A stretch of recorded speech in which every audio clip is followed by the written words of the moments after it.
We are calming down, I guess, a little bit.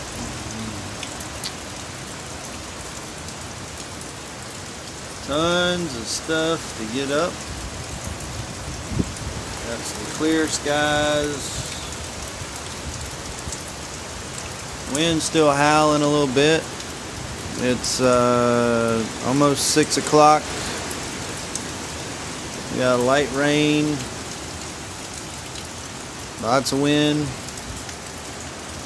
Lots of trees down. So basically what it looks like on the whole island is trees are down everywhere. The front, of course, is flooded like normal. Beachfront, West Beach will be flooded. East Beach is flooded.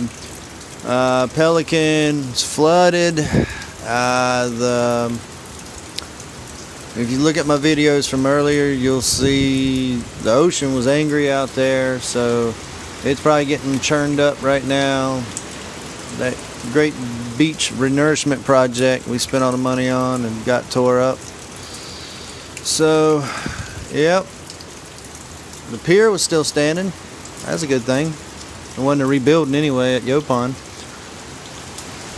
But, yep, I'm just ready for this crap to get out of here.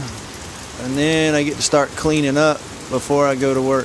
So, you know, who knows?